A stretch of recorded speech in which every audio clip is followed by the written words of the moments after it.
Okay, let's look into another hand condition, which is flexor sheath infection. This is very important because it's one of those emergencies where we have to act quickly when we see in A&E. So what it is, it's a pyogenic tenosynovitis of the flexor sheath. It's caused mainly by penetrating trauma. For example, the patient may complain, they say that they had a scratch mark while cooking, or some needle piercing, etc., etc.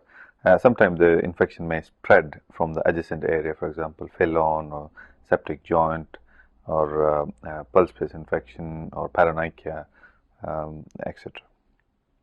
So, what is the organism which is commonly involved in flexor sheath infection? It is a Staphylococcus aureus is the most common organism. There are other organisms which can involve, for example, gram-negative organisms or anaerobes, mainly in animal bites and farmyard injuries, and in patients who have diabetes, etc. Those who are known to have recreational drug use or IV drug abusers are more prone for MRSA flexor sheath infections. Let's look into the clinical features of flexor sheath infection.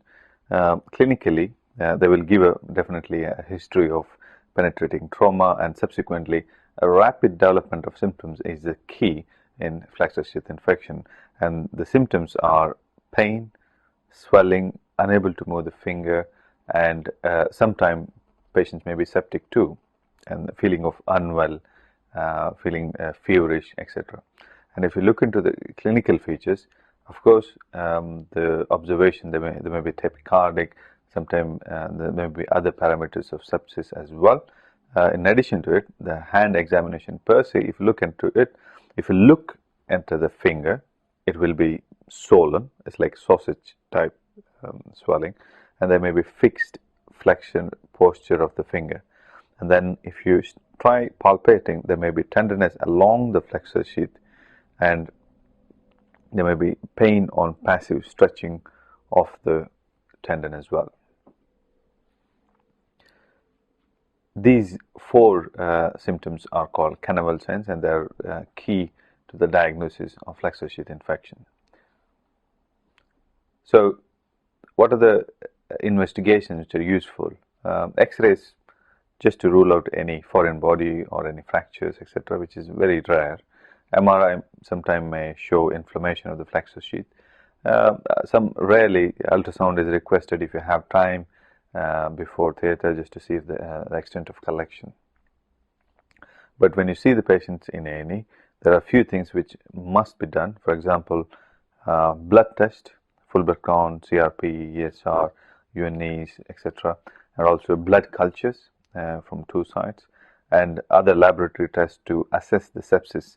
For example, lactate. If the patient has a physical parameters of sepsis, then probably a quick ABG would be helpful as well. Then admit the patient, hydrate, and subsequent things needs to be started. So, how to treat flexor sheath infection? All patients, it's an emergency condition, so there's nothing like sending the patient home. So all patients need admission. You admit the patient, start the treatment of sepsis, for example, IV hydration, etc., and then elevate the limb, splint it. This is called conservative measures. These things are started only in very early case. For example, if the patient has some scratch and the symptoms have started in last 5 hours, it's not like a full-blown case of flexor sheath infection. Then only you do the conservative measures. And you do all these things and start on IV antibiotics as well, according to your hospital protocol. Generally, it's a broad spectrum IV antibiotics. In clinical practice, in majority of the cases, it's mainly the treatment is mainly the operative treatment, and because most of these patients have a full-blown clinical pictures of flexor sheath infection, and they rarely respond to conservative measures. So the operative treatment involve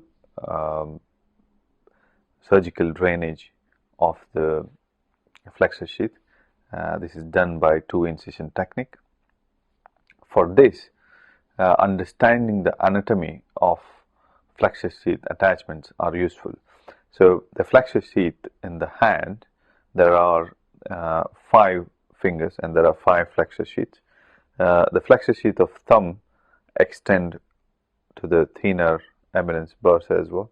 The little finger flexor sheath extend to the ulnar bursa, and those two communicate on the top of the flexor retinaculum is called horseshoe. If the abscess in this area is called horseshoe abscess. Any infection of this little finger or thumb can extend proximally up to this area. So if there is a release of flexor sheath infection of the little or thumb finger, should involve incision over the thenar and hypothenar eminence as well.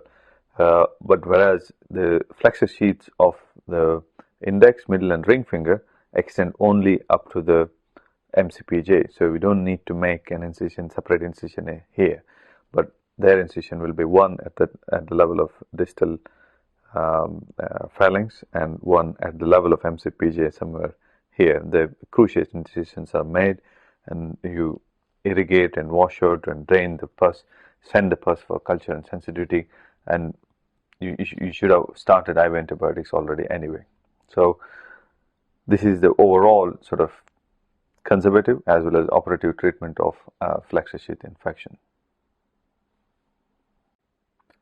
So in summary, flexor sheath infection is a common hand emergencies. We need to be aware of it and act quickly.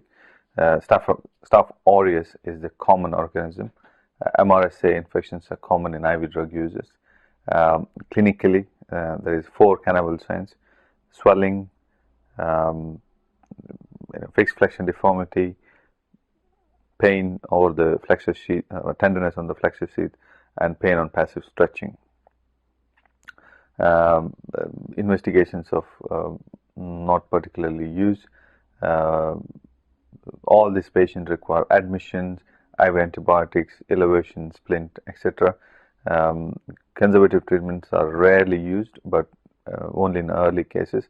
In majority or all cases requires surgical treatment by incision and drainage of the flexor sheath and IV antibiotics.